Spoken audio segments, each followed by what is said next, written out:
Pasukan Rusia melancarkan serangan rudal Iskander yang menghantam lokasi konsentrasi personel dan peralatan militer Brigade ke-144 Angkatan Bersenjata Ukraina di distrik Losevka, wilayah Sumy. Serangan ini menunjukkan penggunaan senjata berpresisi tinggi untuk menargetkan posisi strategis Ukraina. Wilayah Sumy, yang berbatasan langsung dengan Rusia, kerap menjadi sasaran serangan dalam beberapa bulan terakhir. Hingga kini, belum ada laporan resmi mengenai jumlah korban atau tingkat kerusakan akibat serangan tersebut, namun situasi di medan perang semakin memanas.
Konflik antara Rusia dan Ukraina terus memanas dengan 155 bentrokan terjadi dalam 24 jam terakhir.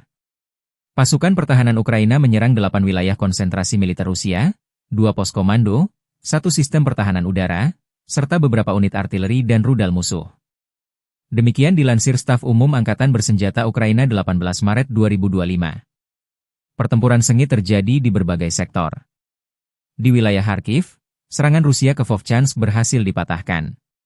Di Kupiansk, 9 serangan dilancarkan terhadap beberapa pemukiman, namun semuanya dapat ditangkis oleh pasukan Ukraina.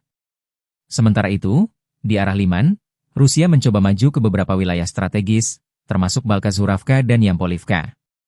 Situasi serupa terjadi di Kramatorsk, Torets, dan Pokrovsky, dengan puluhan serangan yang berhasil dihentikan oleh pasukan Ukraina. Di wilayah selatan dan timur, pertempuran tak kalah sengit.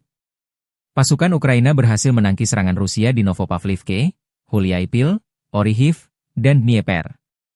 Sementara itu, di wilayah Kursk, Ukraina menghadapi 18 serangan darat serta 30 serangan udara yang menggunakan 42 bom berpemandu dan 301 tembakan artileri. Dengan meningkatnya intensitas serangan, situasi di medan perang masih sangat dinamis, dan perlawanan Ukraina terhadap invasi Rusia terus berlanjut.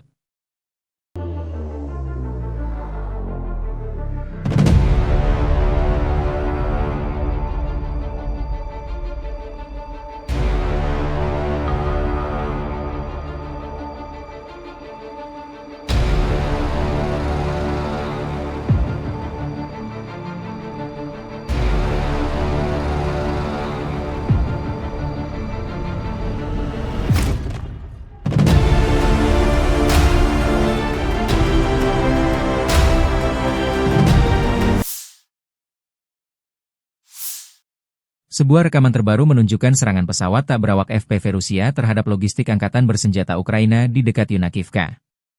Yunakivka adalah sebuah desa di wilayah Sumy, Ukraina, yang terletak di dekat perbatasan dengan Rusia. Drone tersebut menargetkan kendaraan serta peralatan militer Ukraina, memperlihatkan eskalasi serangan jarak jauh yang terus berlanjut di medan perang.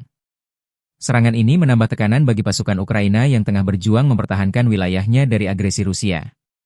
Penggunaan drone FPV semakin menjadi strategi utama dalam perang, memungkinkan serangan presisi terhadap sasaran militer tanpa kehadiran langsung pasukan di lapangan. Wilayah Sumy sering menjadi sasaran serangan dalam konflik antara Rusia dan Ukraina karena lokasinya yang strategis di timur laut Ukraina. Sumy sendiri telah mengalami berbagai serangan sejak awal invasi Rusia, terutama oleh artileri dan drone.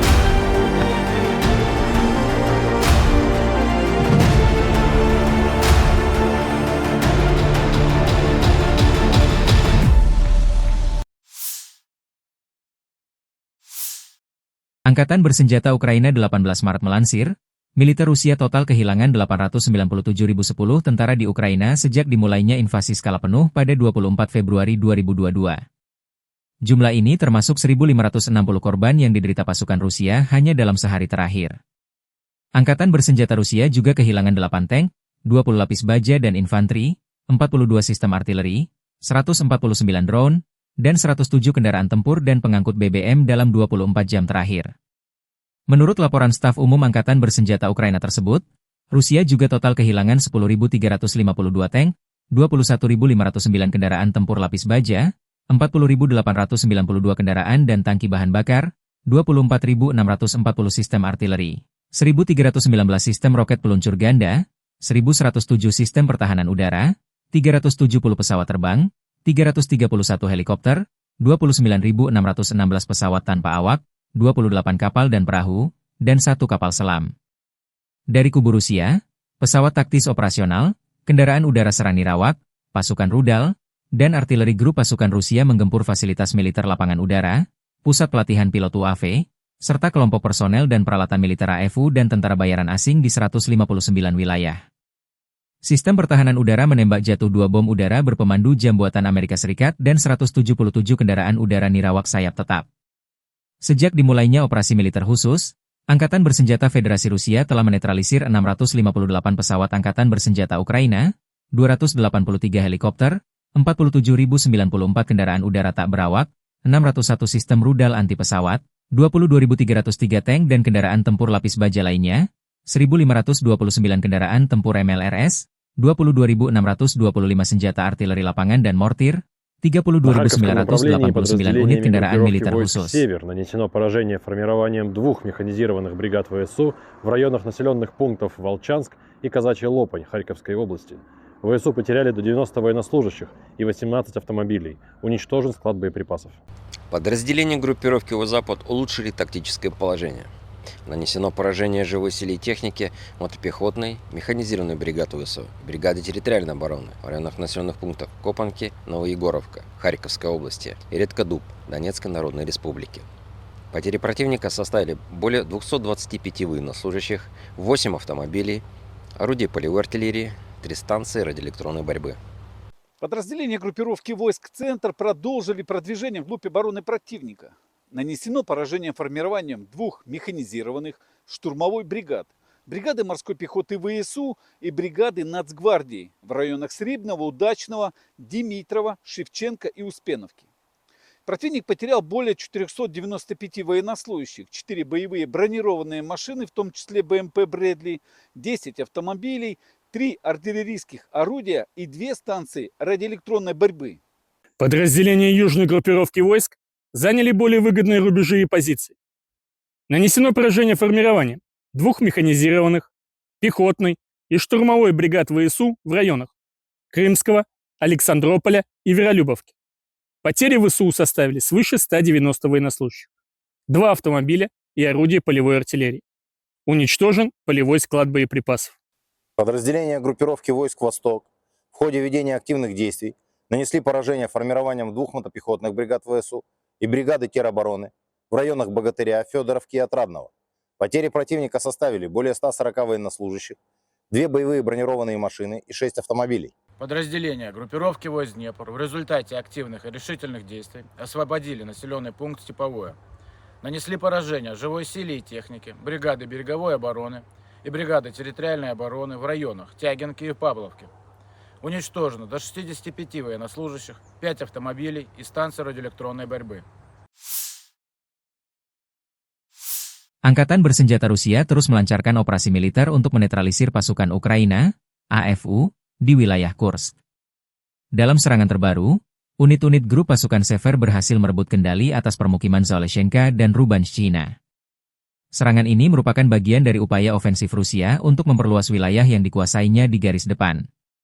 Angkatan Bersenjata Rusia, 16 Maret, melansir selain merebut 2 permukiman, pasukan Rusia juga melancarkan serangan terhadap beberapa unit militer Ukraina di dekat Gogolevka, Gornal, Guyevo, dan Oleshnya. Serangan udara serta artileri operasional taktis diarahkan ke posisi AFU di berbagai titik strategis di wilayah Sumy, termasuk Zapselye, Lopnya, Alexandria, dan beberapa lokasi lainnya. Rusia mengklaim bahwa serangan ini berhasil mengenai tenaga kerja serta perangkat keras militer Ukraina. Menurut laporan militer Rusia, dalam pertempuran terbaru ini, Ukraina mengalami kerugian lebih dari 220 tentara serta kehilangan sejumlah peralatan tempur, termasuk 1 tank, 1 kendaraan tempur infanteri, 4 kendaraan bermotor, 2 senjata artileri, dan 1 depot amunisi.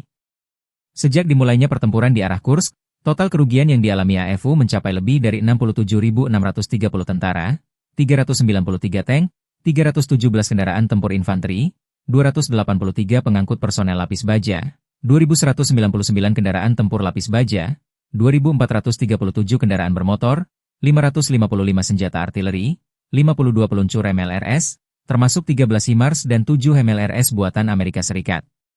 Juga 26 peluncur rudal anti pesawat, 1 sistem anti pesawat gerak sendiri, 10 kendaraan pengangkut muat, 120 stasiun radar perang, serta 16 radar perang kontra baterai, 10 radar pertahanan udara. Situasi di wilayah Kursk dan Sumy masih terus memanas dengan pertempuran yang berkepanjangan. Kedua belah pihak terus memperkuat posisi mereka di tengah eskalasi konflik yang belum menunjukkan tanda-tanda mereda. Pasukan Rusia melancarkan serangan dengan sistem peluncur roket termobarik TOS terhadap area konsentrasi personel Brigade Ukraina di Vovchansk. Serangan ini diklaim menghancurkan posisi lawan secara signifikan, mengakibatkan kerugian besar bagi pasukan Ukraina di wilayah tersebut. Vovchansk menjadi salah satu titik pertempuran sengit dalam konflik yang terus berlangsung antara Rusia dan Ukraina. Dengan penggunaan senjata berat seperti TOS, Rusia berupaya menekan pertahanan Ukraina dan memperkuat kendali mereka di garis depan. TOS-1A, Sonsepek, adalah sistem peluncur roket multibarel milik Rusia yang dirancang untuk menghancurkan benteng musuh, kendaraan lapis baja ringan, serta personel di area terbuka maupun tertutup. Senjata ini menggunakan roket termobarik yang menghasilkan ledakan besar dan gelombang panas tinggi, membuatnya sangat efektif dalam pertempuran jarak dekat. Dengan jangkauan tembak sekitar 6 hingga 10 km, TOS-1A dipasang di sasis tank T-72, memberikan perlindungan tambahan saat beroperasi di medan perang. Keunggulan utama TOS-1A terletak pada daya hancurnya yang luas, mampu melumpuhkan area hingga beberapa ratus meter persegi dalam satu kali serangan. Sistem ini dilengkapi dengan 24 tabung peluncur yang dapat menembakkan roket secara bertubi-tubi dalam waktu singkat. Senjata ini telah digunakan secara luas dalam berbagai konflik, termasuk di Ukraina dan Suriah, membuktikan efektivitasnya dalam pertempuran perkotaan dan medan berat.